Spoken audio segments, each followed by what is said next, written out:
ಪ್ರಧಾನ ವ್ಯಕ್ತಿಗಳಾದಂತಹ ಪ್ರಕಾಶನಾಥ ಸ್ವಾಮೀಜಿಯವರ ಮನಸ್ಸಂಕಲ್ಪದಂತೆ ಅವರ 60ನೇ ವರ್ಷದ ಶಾಂತಿ ಉದ್ದೇಶ, ಅದೇ ರೀತಿ ಶತಚಂಡಿಕಾ ಯಾಗ ಆಗಬೇಕು ಅನ್ನುವ ಸಂಕಲ್ಪ ಇಟ್ಟುಕೊಂಡು ಇವತ್ತು ಪ್ರಾರಂಭದಲ್ಲಿ ಸ್ವಸ್ತಿ ವಾಚನ, ಮಹಾಗಣಪತಿ ಪೂಜೆ, ಕಂಕಣ ಬಂಧನ, ಮಹಾಗಣಪತಿ ಯಾಗ, ನವಗ್ರಹ ಯಾಗ ನೆರವೇರಿದೆ.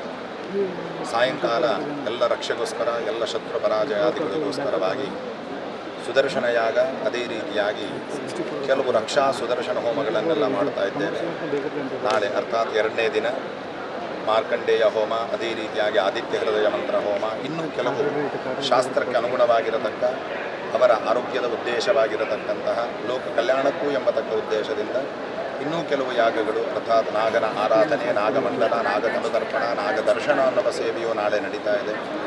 ದಿನಾಂಕ 6ನೇ ತಾರೀಕು ಬೆಳಗ್ಗೆ, ನಾಳೆ 5ನೇ ತಾರೀಕು ಗಿರಿಜಾ ಕಲ್ಯಾಣವೂ ಕೂಡ ನಡೀತಾ ಇದೆ. ಅದೇ ರೀತಿಯಾಗಿ ನಾಡದ್ದು 6ನೇ ತಾರೀಕು ಬೆಳಗ್ಗೆ ಮಾರ್ಕಂಡೇಯ ಹೋಮ, 60ನೇ ವರ್ಷಕ್ಕೆ ಸಪ್ತ ಚಿರಂಜೀವಿಗಳ ಉದ್ದೇಶವಾಗಿ ಗುರುಗಳ ಆರೋಗ್ಯ, ಅದೇ ರೀತಿಯಾಗಿ ಅವರ 60ನೇ ವಸಂತದ ಒಳ್ಳೆಯ ರೀತಿಯಾದಂತಹ ಇನ್ನೂ ಶತಮಾನ ಪರ್ಯಂತರ ಅವರು ಒಳ್ಳೆಯ ರೀತಿಯಾಗಿ ಎಲ್ಲರಿಗೂ ಆಶೀರ್ವಾದ ಮಾಡುವ ಉದ್ದೇಶ ಮಾರ್ಕಂಡೇಯ ಹೋಮ, ಅದೇ ರೀತಿ ಸಂಜೀವಿನಿ ಮೃತ್ಯುಂಜಯ ಹೋಮವು ನಡೀತಾ ಇದೆ.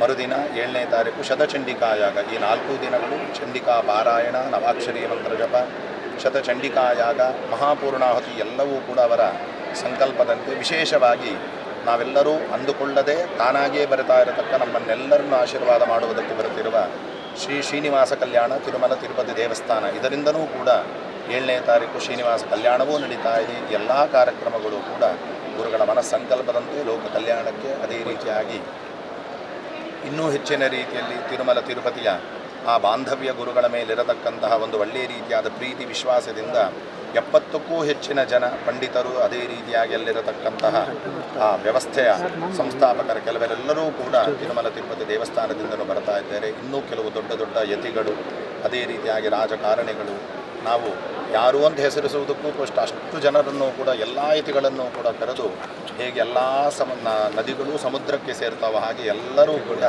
ಎಲ್ಲ ಯತಿಗಳು, ರಾಘವೇಂದ್ರ ಮಠದವರು, ಅದೇ ರೀತಿಯಾಗಿ ಇನ್ನೂ ಹೆಚ್ಚಿನ ವಿನಯ ಗುರುಜಿ ಮೊದಲಾದವರು, ಮಂತ್ರಾಲಯ ಮಠದ ಸ್ವಾಮಿಗಳು, ಸುಬ್ರಹ್ಮಣ್ಯ ಮಠದ ಸ್ವಾಮಿಗಳು ಎಲ್ಲರೂ ಕೂಡ ವೇದಿಕೆಯನ್ನು ಅಲಂಕರಿಸಿ ಎಲ್ಲರ ಆ ಒಂದು ಮನಸ್ಸಂಕಲ್ಪವನ್ನು ಗುರುಗಳು ಎಲ್ಲರ ಆ ಒಂದು ಸಮಕ್ಷಮದಲ್ಲಿ ಅವರ 60ನೇ ವರ್ಷದ ವಸಂತ ನಡೀತಾ ಇದೆ.